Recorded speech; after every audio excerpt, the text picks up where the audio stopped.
Les amis, soyez les bienvenus pour votre Weekly La Liga. Vous le savez, tous les jours de la semaine, nous nous retrouvons en exclusivité avec Albert Masnou en direct de Barcelone, le numéro 2 de la rédaction de Sport, et Pablo Polo, la grande plume Real Madrid du quotidien espagnol Marca. Ensemble, nous détaillons, décortiquons l'actualité des deux clubs. Si vous avez manqué l'un des passages de la semaine, ce weekly est là pour recompiler tout ça et vous offrir toute cette actualité. Je vous rappelle un peu ce qui s'était passé parce que j'ai noté tout ça, c'était absolument fou. Côté FC Barcelone, on avait parlé de Xavi, de ce nouveau cycle lancé avec notamment la jeunesse catalane. On avait parlé du contrat complètement fou arrivé sur la table de Busquets pour éventuellement rejoindre Cristiano Ronaldo. On avait parlé de la possibilité de voir Messi revenir au Barça, peut-être. Et enfin, parler de Rafinha. Était-il à la hauteur également des attentes du côté du FC Barcelone?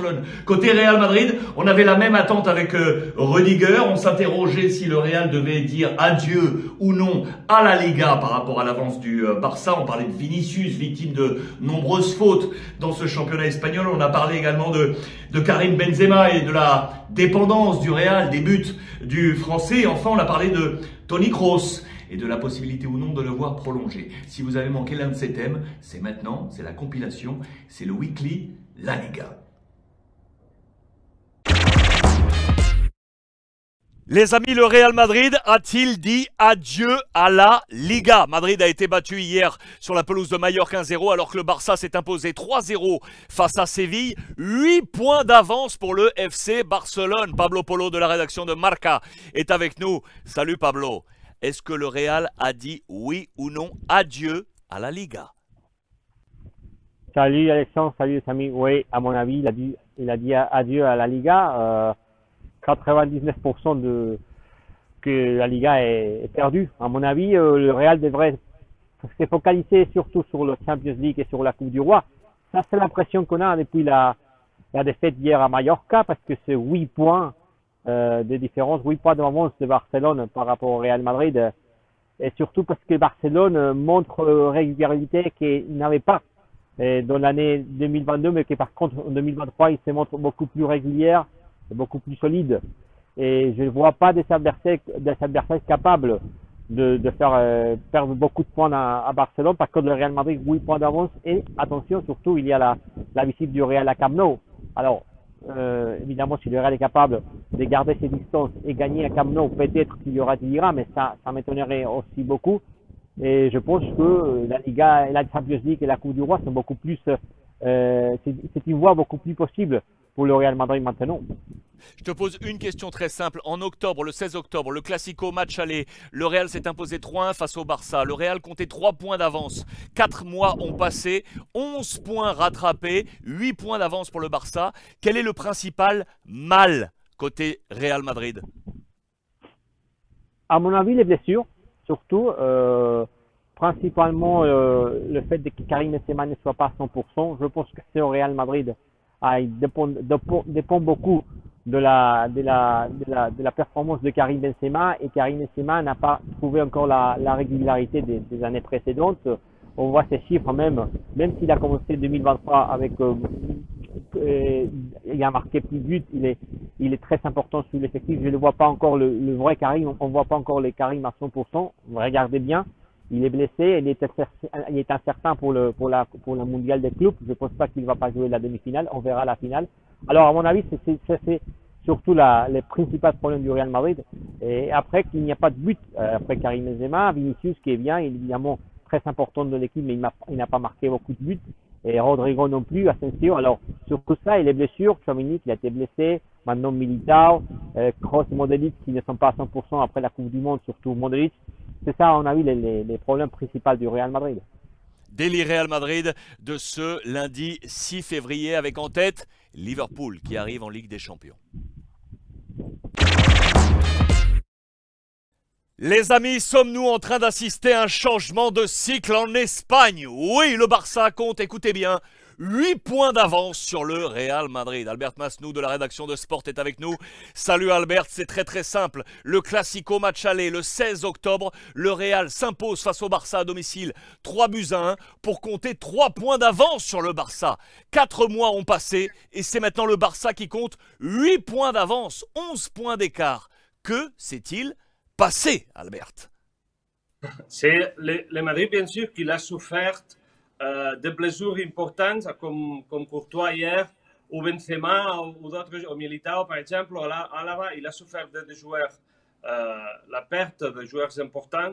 Et le Barça, sans faire beaucoup de bruit, sans jouer de forme spectaculaire, il est allé en gagnant matchs pour faire, par exemple, 2023 spectaculaire. Il n'a perdu aucun match. Et ça lui mise dans cette position d'avantage où les feelings qui ont uns et autres, c'est très différent. Les feedbacks qui rapportent, c'est très différent.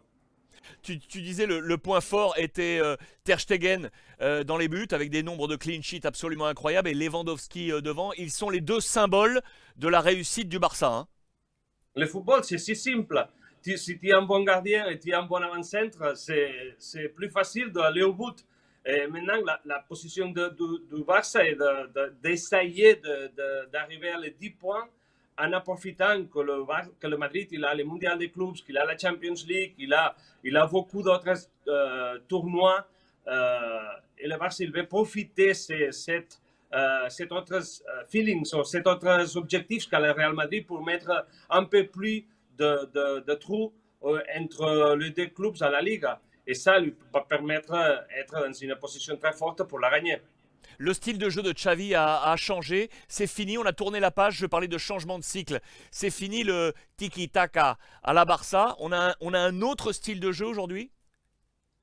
C'est un autre style, et en plus tu n'as pas beaucoup de joueurs qui peuvent encasser lignes. Il n'y a que seulement Dembélé, il est blessé maintenant. Et il doit changer un peu. Il joue en 4-4-2, que ça c'est pas normal ici à Barcelone. Mais ces nouvelles désignes, système, il a bien fonctionné.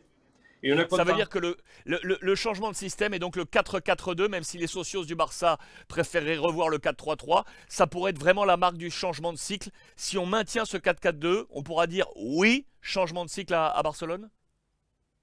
Oui, mais je vais voir qu'est-ce qui va passer, par exemple, l'année prochaine, quand tu as un joueur plus profond dans les côtés. Et peut-être il va te retourner la 4-3-3. On ne s'est pas marié avec ce nouveau système. Mais ce qu'il y a, c'est qu'on doit jouer maintenant pour profiter bien les joueurs comme Gavi, Pedri ou De Jong. Il y avait un cycle Guardiola. Est-ce que tu penses qu'un cycle Xavi est en train de s'ouvrir? Pas avec l'excellence qu'on a eu avec Guardiola, parce que les joueurs, ils étaient top. Ils ont Messi, par exemple, et maintenant il n'y a pas. Mais on peut arriver à faire quelque chose pareil. Daily Barça de ce lundi 6 février. Les amis, que doit faire Carlo Ancelotti avec Vinicius? Que se passe-t-il, Dr Jekyll et Mr Hyde? Pablo Polo de la rédaction de Marca est avec nous. Salut Pablo. On s'interroge. C'était la une de Marca une nouvelle fois ce matin. Ok, Vinicius subit énormément de fautes, ok, mais le problème, c'est qu'il sort de ces matchs. On ne retrouve plus Vinicius. Oui, tout à fait d'accord, Alexandre. Salut les amis, salut, comment ça va tous? C'est un problème pour le Real, évidemment important, parce que regardez bien le chiffre dans les derniers 8 matchs à domicile du Real Madrid, Vinicius, 0 but, 0 passe décisif. À domicile, en espagnol, domicilio, c'est extérieur, hein. Attention. Ah voilà. Ouais, attention. Ouais. À l'extérieur. 8 matchs à l'extérieur, évidemment, 0 but, 0 passe décisif. Qu'est-ce que ça veut dire ça? C'est évident que la stratégie des adversaires de provoquer Vinicius et de faire des fautes, éviter d'annuler complètement Vinicius, voilà, c'est un succès excellent pour les adversaires. À mon avis, exagéré, parce que c'est normal, c'est un problème qu'il faut arrêter. Et surtout les insultes racistes, les provocations des adversaires.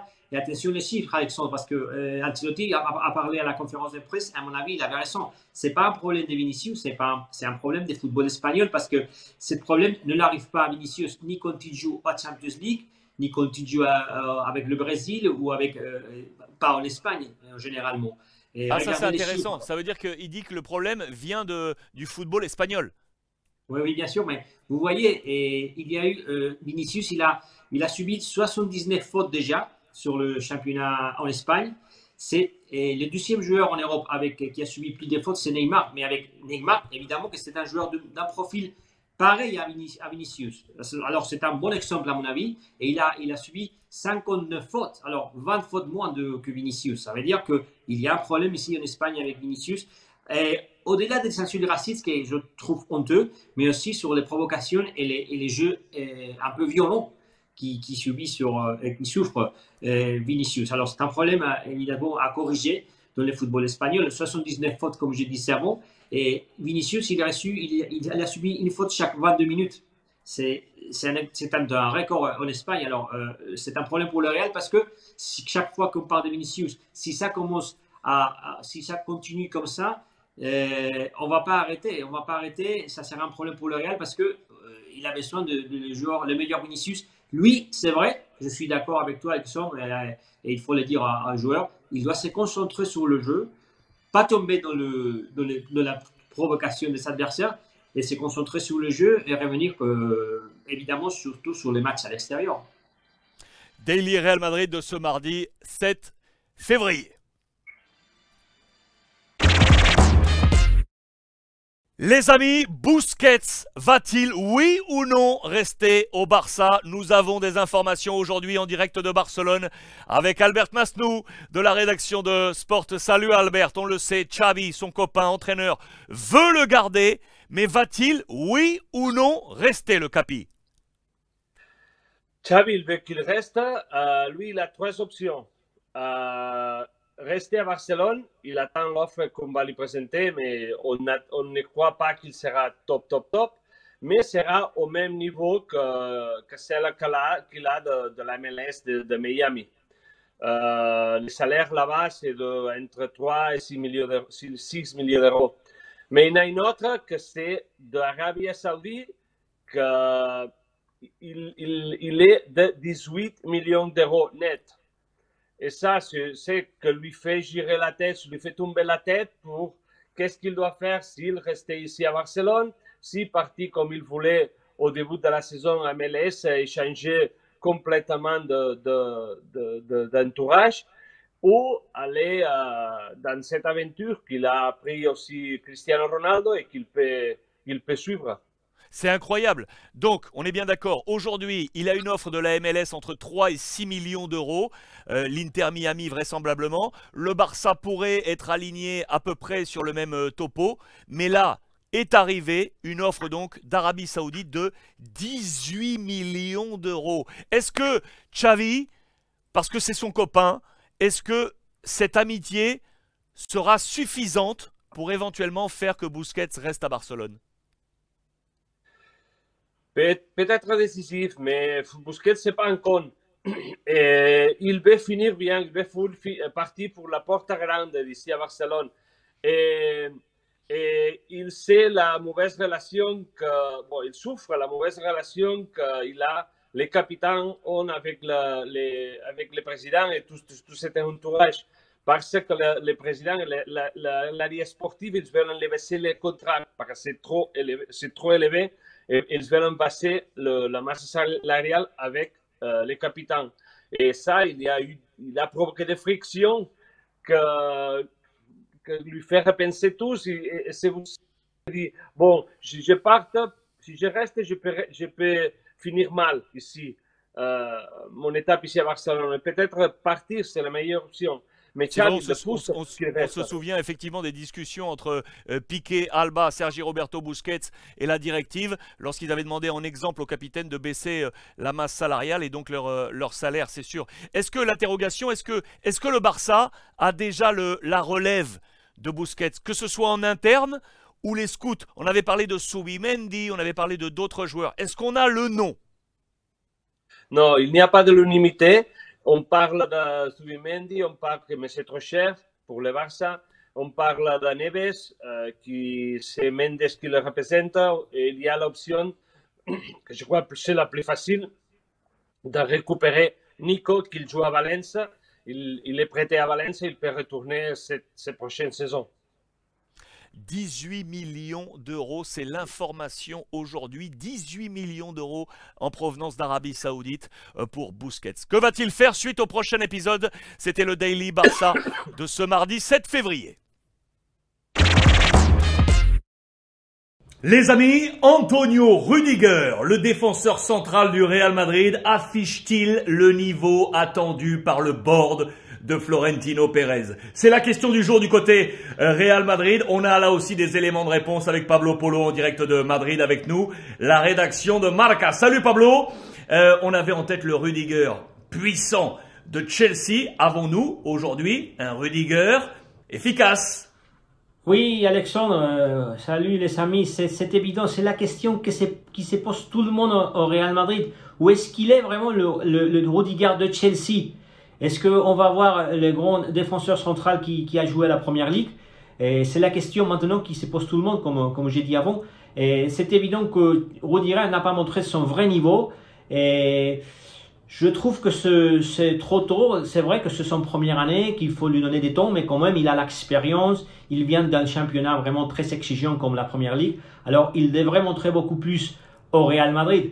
Regardez ces chiffres. Au Real Madrid, l'équipe a encaissé déjà 17 buts à la Liga par rapport à les 7 buts qui a encaissé seulement le Barcelone. Ça, c'est sans doute la clé. Et pour expliquer la différence et la distance entre le Real et le Barça maintenant à la Liga. C'est évident que Rüdiger n'a pas montré encore son niveau à côté de Militao. C'est un défenseur central très important, avec un caractère, mais c'est ça qui lui manque. Moi je pense que le Real avait acheté Rüdiger parce qu'il voit comme un joueur de profil de Pepe, avec un défenseur vraiment solide qui a la capacité d'intimidation aux adversaires, mais par contre on n'a pas vu encore. Je pense, comme je répète, qu'il a le temps de se montrer, mais c'est évident que c'est un moment très important pour lui parce que Militao est blessé. C'est le moment pour Rüdiger de montrer son vrai niveau, de montrer qu'il est capable de jouer au Real Madrid, de prendre ses rôles de leader et de caractère qui manquent au Real Madrid, je pense. Depuis le départ de Sergio Ramos et Casemiro, il faut un joueur capable d'intimider les adversaires, de défendre ses coéquipiers sur le terrain, et lui, il peut jouer ses rôles. Et c'est évident, comme j'ai dit avant, que c'est le moment de se montrer. Et évidemment, voir et constater si Antonio Rüdiger, c'est un joueur pour le Real ou pas. À bientôt. C'était le Daily Real Madrid de ce mercredi 8 février. Le Barça rêve-t-il encore du grand retour de Léo Messi en Catalogne? Les amis, c'est la question du jour et nous avons des éléments de réponse.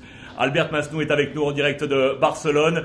Salut Albert, je sais que la rédaction de Sport était sur le coup. As-tu des éléments à nous apporter aujourd'hui? Le président Laporta rêve-t-il encore de Messi?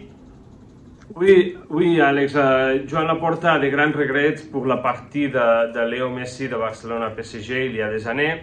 Et c'est quelque chose qui lui fait du mal et qui expose avec ceux qui vont faire un café avec lui ou qui parlent avec lui. Il parle toujours portes de danse que sa volonté c'est de faire retourner Léo Messi à Barcelone. Et il dit aussi que sa volonté c'est que cet retour ait lieu pendant cet été. Tout ça est une contradiction avec tout ce qui passe à Paris, que les négociations, comme il a dit Luis Campos, il a commencé déjà avec les joueurs. Ces prochaines semaines, il y aura une réunion clé entre Jorge Messi, l'agent de joueurs, le jeune père de joueurs, Léo, Luis Campos et Nasser Al-Khelaifi, pour définir les préaccords qu'ils ont arrivés déjà avec Léo Messi. Il y a un accord d'un an de plus ou un an de plus en optionnel à volonté de Léo Messi toujours pour prolonger les contrats. Ils doivent encore se mettre d'accord. tout ça se déroule à Paris, à Barcelone. On parle de la volonté de que Léo Messi peut retourner. Mais on sait qu'ici c'est très difficile parce que le Barça n'a pas le pouvoir économique de convaincre Léo Messi. Et en plus, il y a le mal qu'il a reçu Léo Messi avant de partir à Barcelone. C'est comme une trahison parce qu'il croyait avec Jean Laporta et pardonner tout ce qu'il a passé, c'est pas facile pour Léo. Ça, c'est qu'il y a Léo en train de prolonger son contrat, le Barça en train de parler de la volonté de provoquer le retour de Léo Messi, que, à tout avis, il semble impossible. Le rêve du président Laporta. C'était le Daily Barça. Les amis, est-ce la fin de la Benzema dépendance? Pablo Polo de la rédaction de Marca est avec nous. Salut Pablo. Hier soir, je le disais dans la revue de presse, on l'a vu ensemble, le Real s'est qualifié pour la finale de la Coupe du Monde des clubs en battant les Égyptiens d'Al Ahly avec 4 buts inscrits, alors que les Madrilènes en avaient marqué 0 face à Majorque, 0 un peu plus tôt face à la Real Sociedad. On parlait de Benzema dépendance. Est-ce que ce match nous montre qu'il y a des solutions? Bonjour Alexandre, oui bien sûr, salut à tous. Et c'est évident, Alexandre, les gros secrets du Real l'année dernière, pour gagner le doublé, les doubletés, comme on dit en Espagne, la Champions et la Liga, c'était qu'il n'y avait plus Benzema dépendance. C'est que Vinicius, Rodrigo et Valverde ont marqué des buts aussi, et pas que Karim.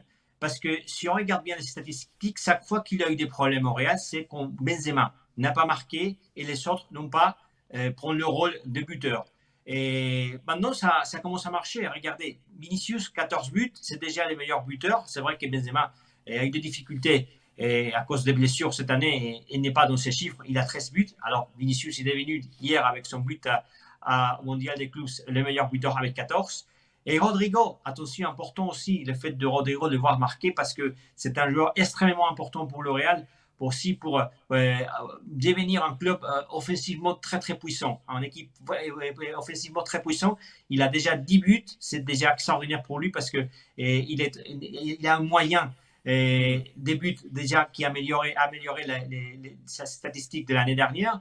Et Valverde, hyper important pour le Real, c'est un milieu de terrain à mon avis le plus dangereux offensivement d'Europe. Il a déjà 9 buts cette année au Real Madrid, c'est incroyable pour un joueur qui joue au milieu, mais c'est vrai qu'il a cette facilité de marquer à ses tirs et cette puissance avec le coup des pieds. Alors, c'est super important pour le Real.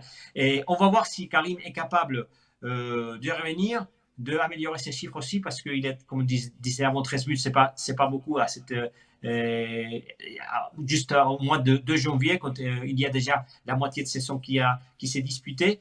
Et je crois que le secret du Real pour remporter la Champions League ou essayer de revenir et de se battre avec le Barça en Liga, ça sera le fait de voir marquer tous les joueurs. Parce qu'il n'y a pas Alan, il n'y a pas Kylian Mbappé, il n'y a pas un buteur qui marque 40 buts par année, sauf Karim Benzema. Alors, il faut l'aider, ça sera le secret pour arriver loin cette année. Là, tu me fais la passe décisive parce qu'effectivement, en l'absence de Karim Benzema, je dis bien en l'absence de Karim Benzema, les 3 meilleurs buteurs du Real, Rodrigo, Vinicius, Valverde.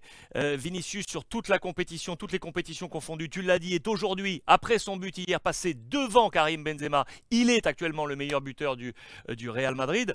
Ce qui est marrant, c'est que je parlais tout à l'heure des 2 matchs, Real Sociedad et Majorque, où on est resté à 0, pas de but, alors que sur les 29 premiers matchs de la saison, Madrid avait toujours au moins marqué un but. Pas de Haaland, pas de Kylian Mbappé.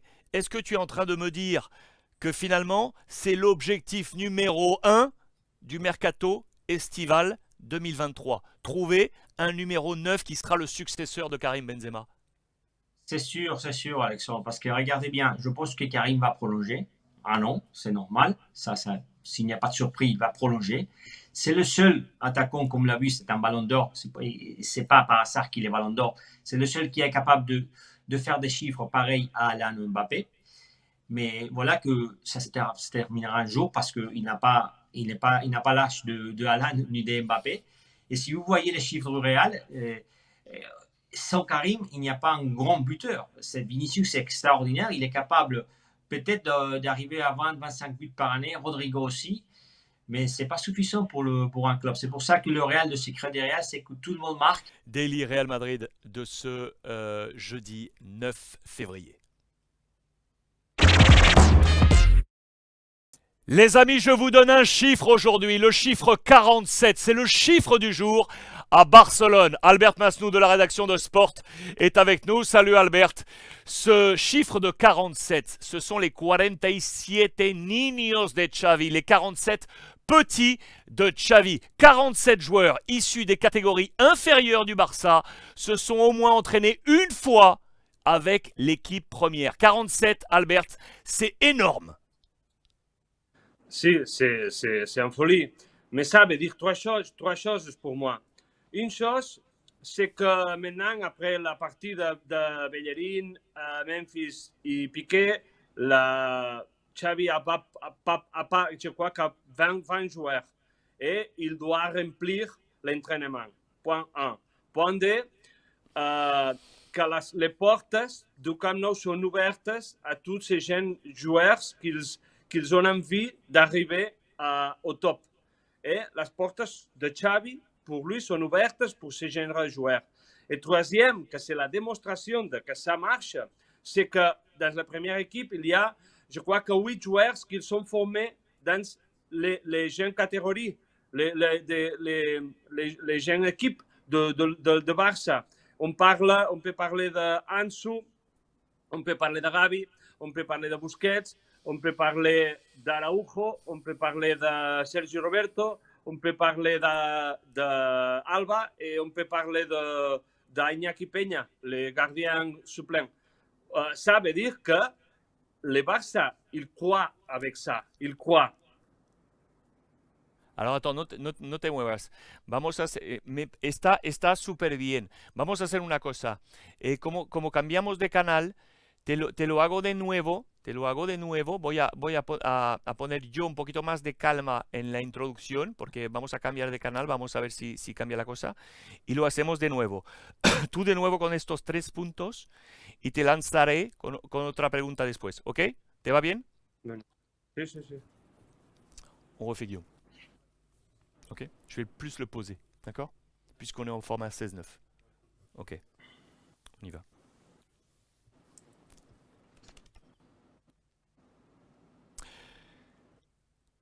Les amis, le chiffre clé aujourd'hui à Barcelone, c'est le chiffre 47. 47. Albert Masnou de la rédaction de Sport est avec nous. Salut Albert.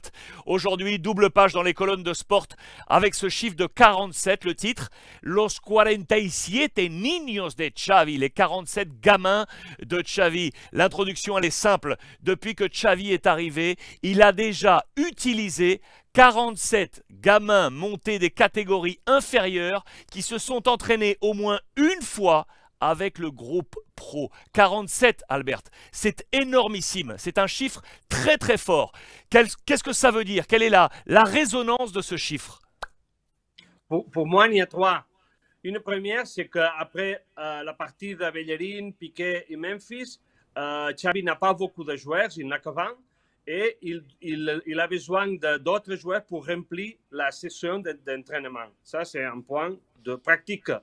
Un deuxième point, c'est que les portes du Camp Nou sont ouvertes pour tous ces gamins qu'ils essayent d'arriver au top.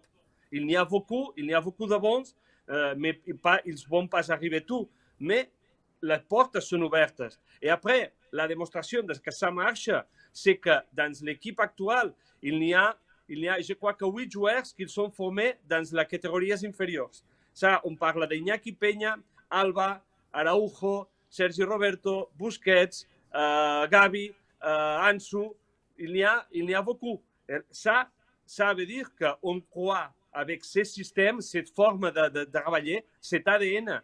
Et il y a la prolongation dès qu'ils arrivent au club jusqu'à ils arrivent au Camp Nou. Ça veut dire effectivement, je reprends tes 3 éléments et le premier est important, c'est qu'aujourd'hui le groupe est trop étroit, c'est un groupe trop restreint, trop de joueurs sont sortis, on n'a pas réussi à grossir ce groupe et on se dit, comme on a des problèmes économiques, on va aller chercher en bas, on va aller chercher notre jeunesse et on est en train de recréer cet ADN Barça. C'est un mal pour un bien, c'est-à-dire que les problèmes économiques ont fait que on est obligé d'aller chercher dans nos ressources propres et donc de faire monter les jeunes, ce qui explique aujourd'hui ce chiffre de 47. C'est un mal pour un bien et on reconstruit l'ADN Barça. C'est ça, Albert? C'est ça. Quelque chose pareil, il a passé au début des années 2000, quand il y avait aussi dans les clubs une crise économique. Il a sorti le Barça B, c'est les filiales. Il a sorti par exemple Iniesta, Xavi, Busquets, Valdés, tous ces genres de joueurs qui après, ils ont été les cœurs de l'équipe. Donc Iniesta, Xavi, Valdés, tous ces joueurs qui dans les années 2000 sont montés.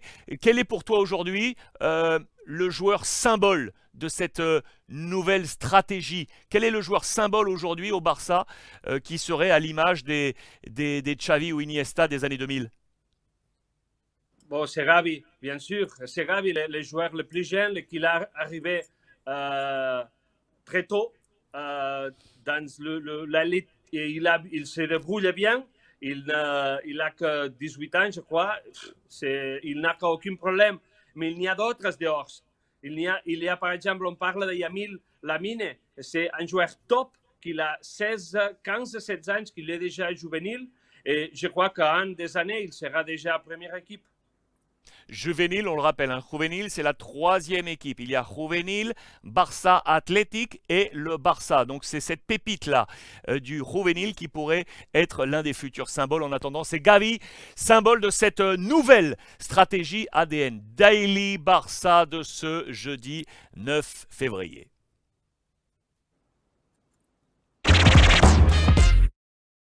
Les amis, Toni Kroos est à la une de l'actualité du Real Madrid aujourd'hui et monsieur Pablo Polo de la rédaction de Marca est avec nous. Salut Pablo.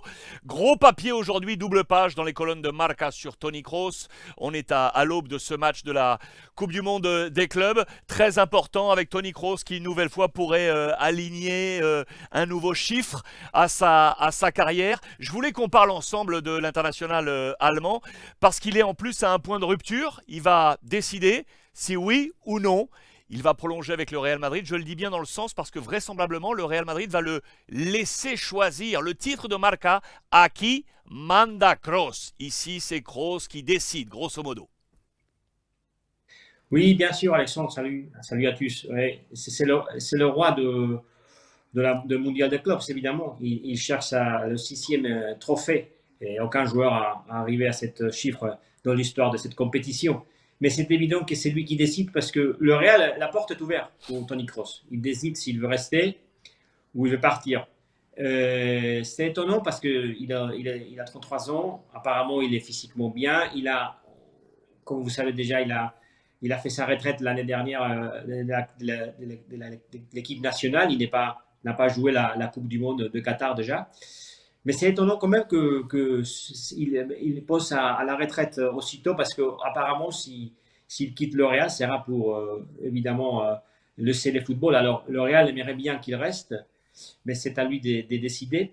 Et c'est évident que, comme tu as dit, Alexandre, c'est un trophée très important pour lui parce qu'il avait déjà remporté sa première mondiale des clubs avec le Bayern Munich.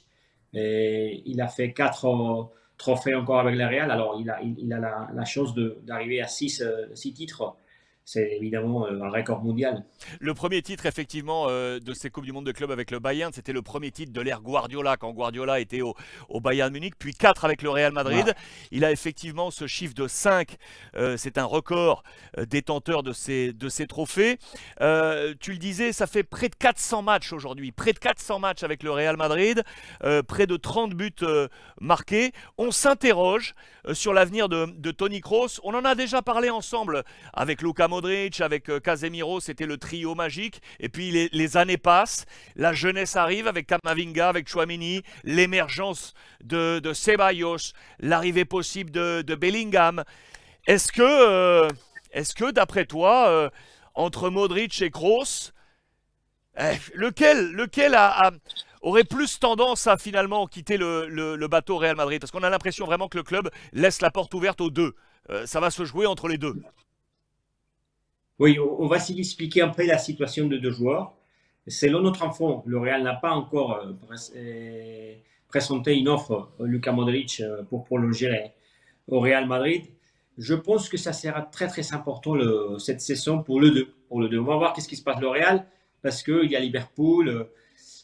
Et les scénarios, la scène qu'on va regarder au mois de mai, au mois de juin, sera définitive, je pense. Parce que c'est évident que le Real, s'il a constaté le Real que l'équipe ne marche plus, qu'il n'a pas remporté aucun titre, peut-être que c'est le moment normal de relancer cette nouvelle génération avec Camavinga, Tchouaméni et je pense que Bellingham.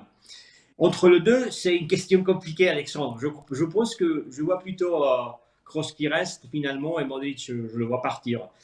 Parce que, premièrement, il est plus âgé et parce que je pense que Kroos, il a la chance, c'est vrai qu'entre les deux, la relation de club avec bien Kroos Modric, c'est excellent. Mais je trouve qu'entre Kroos et Florentino, il y a eu toujours un feeling spécial. Alors, c'est ça. Pour ça que je pense que finalement le Real va convaincre Kroos restera un an encore au Real Madrid. C'est pour ça Modric. Moi le 2, je vois des compliqués. Même Ancelotti, si vous voyez déjà dans la composition pendant toute la saison, chaque fois plus on voit que tous les deux ensemble n'y va pas vraiment comme des années précédentes. Alors peut-être que c'est le moment de chercher, de renforcer le milieu de terrain. Après il y a l'apparition de Ceballos aussi qui peut-être va prolonger aussi. Alors, il y a des raisons du côté du Real pour commencer cette change de génération. Modric, 37 ans, tu l'as dit effectivement, donc 4 ans de plus que Toni Kroos, ça joue énormément. Et en plus, comme tu l'as dit, Kroos, lui, a décidé d'arrêter avec l'équipe nationale allemande, alors que Modric, lui, est toujours engagé comme capitaine de la Croatie. Donc, il y a effectivement un champ qui pourrait permettre à Kroos d'avoir encore une plus grande longévité avec le Real Madrid, où il a tout gagné d'ailleurs, que ce soit avec le Bayern ou le Real, en calculant avec les deux. Il a absolument tout gagné, tous les trophées possibles en club, il a tout gagné, sauf la Copa del Rey. Attention, c'est le dernier trophée qu'il doit gagner peut-être avec le Real Madrid. C'est le Daily Real Madrid de ce vendredi 10 février. Les amis, l'opération rébellion de Rafinha au Barça. Rafinha se revela. C'était le titre aujourd'hui dans une double page du quotidien catalan Sport. Et monsieur Albert Masnou est bien évidemment avec nous. Salut Albert. Double papier dans les colonnes de Sport. Et donc Rafinha, effectivement, qui est en train de profiter de l'absence de Dembélé pour marquer des points. Le dernier match notamment, un but marqué, une passe décisive. Est-il en train d'entrer dans les plans de Xavi? Il commence à faire quelque chose qu'on attendait de lui. Cette année, les 10 matchs qu'on a joués cette année 2023, il a marqué 4 buts, il a donné 4 assistances, que ça c'est un bon bilan pour ce commencement d'année. Mais si c'est vrai qu'il commence à sortir de l'eau, au sortir de les trous où il était, il y a encore beaucoup de choses qu'il doit améliorer et qu'on lui demande pour être au niveau de Dembélé, parce qu'il n'y est pas encore. On lui demande qu'il doit déborder l'encadrant, il doit faire un encadrant, il doit sa connexion avec Lewandowski, il n'est pas arrivé encore. Ses centres n'ont pas arrivé à le numéro 9. Et il venait aussi précédé d'une bonne trajectoire de coupe de pied, des ballons à coupe de pied. Coup de pied arrêté. Les coups de pied arrêtés, les coups francs. Et il n'a fait rien encore. C'est pour ça que c'est vrai qu'au niveau défensif, c'est un joueur top. Mais en attaque, il doit encore améliorer beaucoup pour démontrer qu'on a payé presque 60 millions d'euros pour démontrer son valeur. C'est intéressant parce qu'effectivement, nous, ici en France, on a un œil attentif sur lui. Il était à Rennes avant, on s'en souvient, avant de partir à Leeds en Première Ligue. Et effectivement, il déboule de Leeds à Barcelone pour près de 60 millions d'euros. Il était entre plusieurs clubs. Rappelle-moi, c'est bien Deco, l'ancien joueur du Barça, qui est aujourd'hui un agent et notamment son agent. C'est lui qui a fait basculer en faveur du Barça. Hein. Oui, bien sûr. Deco, il est très proche à Joan Laporta. Et cet accord entre les joueurs et le club, il était arrivé beaucoup de mois avant de signer. Ils ont arrivé déjà à un accord. On devrait aussi arriver à un accord avec la Leeds. Et ça est arrivé au dernier moment. Mais si c'est vrai, Deco, il a fait tout le possible pour qu'il vienne ici à Barcelone. Et lui, en plus, il voulait venir ici parce que, tu sais, à Barcelone, il y a eu une large trajectoire avec les Brésiliens, qu'ils ont bien marché et qu'ils ont bien joué. C'était des concasses, mais il y a Ronaldo, Ronaldinho, Rivaldo, Romario, il y a beaucoup. Et lui, il voulait être comme eux. Et je te pose cette dernière question, et là aussi avec un intérêt pour nous Français. Tu as parlé tout à l'heure de Dembélé. Effectivement, là, il est en train de marcher en son absence. C'est plutôt un joueur qui occupe le même poste. On dispute le poste offensif à droite. Xavi l'a utilisé pour l'utiliser aussi un peu à gauche. Est-ce qu'il peut être, tu vas me dire non, je pense, est-ce qu'il peut être aujourd'hui, à date, un vrai concurrent à Dembélé, ou vraiment, comme tu le disais, Dembélé pour l'instant est au-dessus pour toi? Je crois qu'à ce moment, encore non. En plus, Dembélé, c'est, comment ça s'appelle, ici en Espagne, on l'appelle la niña bonita, la préférée de Xavi. Et c'est difficile de batailler avec ça. C'est vrai qu'on peut jouer ensemble, on peut jouer les deux ensemble. Au début de la saison, ils ont joué ensemble. Mais après, quand il a passé son rendement, Xavi, il a mis dehors de l'équipe et il a pour permettre d'entrer des jeunes avec un 4-4-2. Dernière question que je te pose. D'après toi, on s'interroge ou non sur son avenir à Barcelone?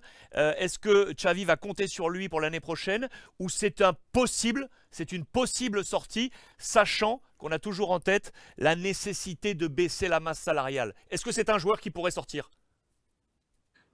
Oui, c'est un joueur qui pourrait sortir. Il a une valeur dans les marchés. Il a des clubs qui peuvent l'acheter, qui peuvent vouloir l'acheter.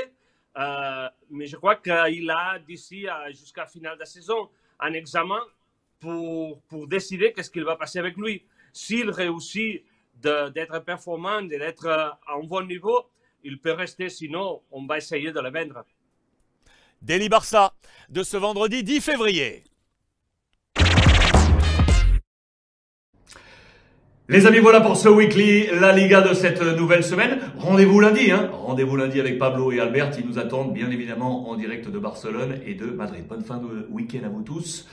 On s'accompagne sur l'ensemble des réseaux sociaux et n'oubliez pas, profitez des vôtres.